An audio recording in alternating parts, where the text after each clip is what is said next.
wasn't going to film this, and then I thought, well, it might be handy for somebody. So here's how to replace the rear gearbox seal in a tranny.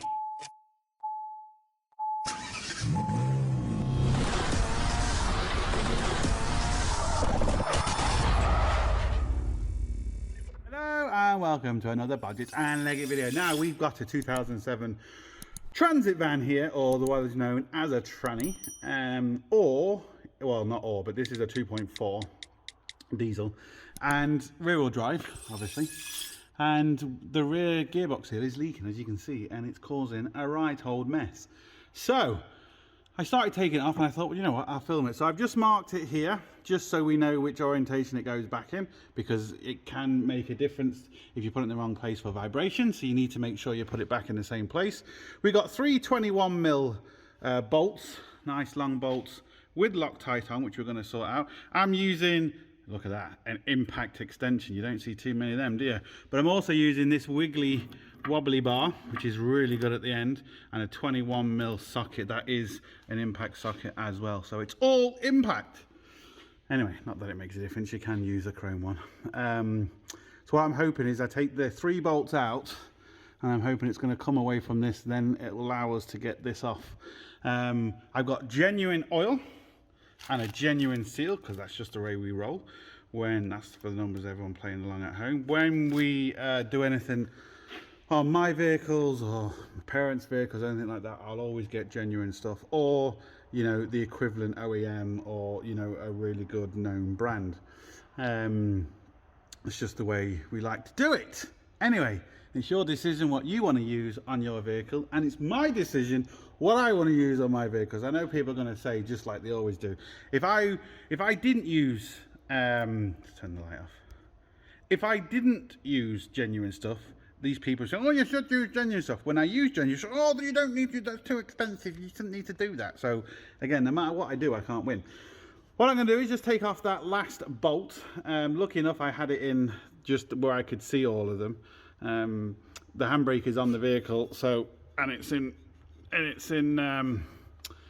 gear, so I can't move it, but it shouldn't hopefully make a big deal, because I can, as long as I can get to that bolt without having to go back and put the engine, or put it down off the lift and put it in neutral, and so I can turn the drive shaft and blah blah blah, which would be easier, but we're going to try and avoid that if we can.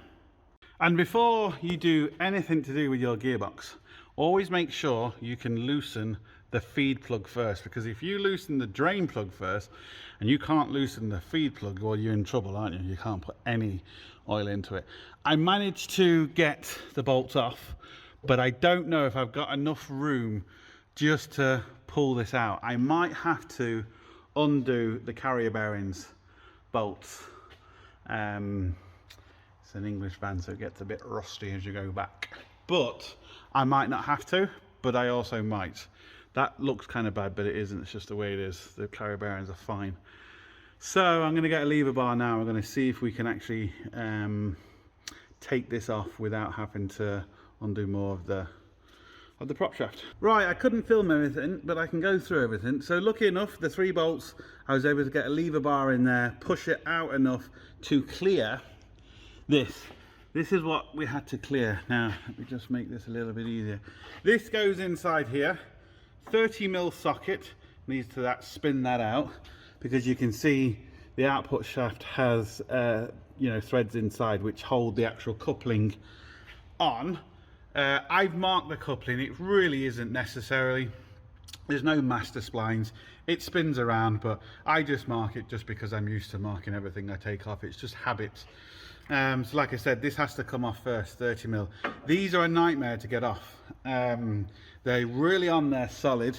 You can see the amount of splines it has to go on. It goes on a lot of splines. So if you've got a 3-legged puller, you can get them off, but you still have to be careful, because where you grip. So what I do is I heat it up nice and evenly with the blowtorch, and then from the back of it you can just see the marks that are on it. I get my bar here up like that, and I just tap it with the hammer at the bottom, and every time I hit it, I turn it around to each lug, and I hit it on each lug, heat it up again some more, and it moves fairly easy then. That's hot, like I can't touch that now, but you have to be careful putting it back on because we can't really heat it up too much because we'll damage the new seal.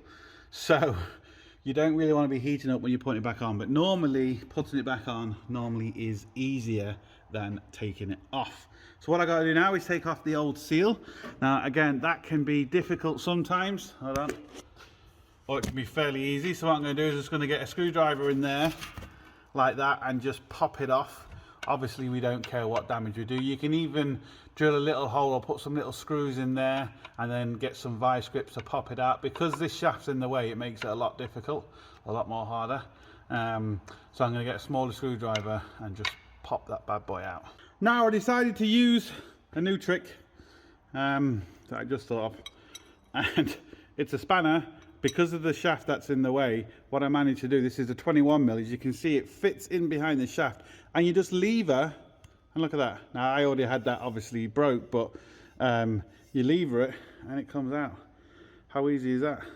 Boom. You need to be very careful putting these in. You can see we have, on this one must be an upgraded part to the old one, because we have this skirt on it that wasn't on the old one. And the girdle spring is right there. You have to be very careful of that girdle spring, because that, when you're putting it in, can hop out. And especially with the shaft in the middle, you cannot see it's hopped out, and it'll be leaking absolutely everywhere. What I'm going to do, I'm just going to put it in by hand first. Just kind of get it in and up there, make sure it's level. And then we will kind of push it home. And I'm going to get, I don't know what I'm going to get yet. I'm going to see what I've got to put it in. Right, what I used was, these are old wheel bearings, and I got a couple and this was the right one. And that managed to get it on for me nice and easy. So I've cleaned it all up. I did see a lot of oil coming from here too, but I'm just hoping it was kind of splashed back from there. That seal looks really good. Hopefully that's not bloody leaking as well, because that is, yeah, frustrating if that's the one. But anyway, we know this one was leaking, causing us the most problems. So I've cleaned it all up as best as I can. A good old brake clean. I'm gonna have to get a jet wash underneath here, but at least we can kind of see now. So when we put it back on and take it for a drive, we can see kind of quickly what's going to be going on. Now I've got to get this back on, which can be bloody annoying. Right, got that on. Got the bolt on in the middle as well, and it's still turning really nice, which is always good to check. So what I've got to do now is clean up all the Loctite and then bolts, put new Loctite on, but try and now get the lever bar in here, because you can see my problem is, look, see that? It was easier taking this off. It's going to be harder putting it on, and harder taking this off and easier putting it back on, because all I did, lined it up, just some nice little taps with the hammer. I didn't heat it up, because if you heat it up too much, it's going to burn the seal, and just very lightly tapped it around with the hammer and it went in really, really nice. This, on the other hand, is going to be a lot bloody harder. So, because we have to get it in there, which we can. There is room. I'm going to put some more grease in there as well, but it's just going to be a bit more awkward. I got it back on and it was really easy in the end. Just like I said, I undid these two bolts. I still found it easier to take it off without undoing this carrier bearing, because once you undo that carrier bearing, there's a lot of weight here and you don't want it just dangling here, because you'll do damage. So I just put this on my shoulder, got that end in there, and then I just screwed the two bolts. But be very careful, don't screw these home until you've got them screwed home, because if this is twisted anyway, it's going to wear out that carrier bearing very, very quickly. So it's back on all the way it was. What we got to do now is we got to fill the gearbox. Now I'm not going to show that, because I've done that in loads of other videos, on gearbox videos. All I'm going to do is take off this, and then I'm going to use a syringe like this and just put the fluid in, or even the bigger syringe, and squirt it in until it starts squirting out the gearbox. I'm not going to be able to film it because you're not going to be able to see it, but I've done it in other gearbox videos and it's exactly the same. It's just different oils you use, that's all. Alright, so this is what it looks like when you got too much in. So when I take this out, you'll see oil comes out. Come on. See that? So you just wait for that to stop essentially, and then you know you got the correct amount of oil in it. So that's it. So as always, hope it helps. Please like, share, comment and subscribe. Don't forget, links up here, links down below, but most importantly, get your hands dirty. See you for the next one. Sorted.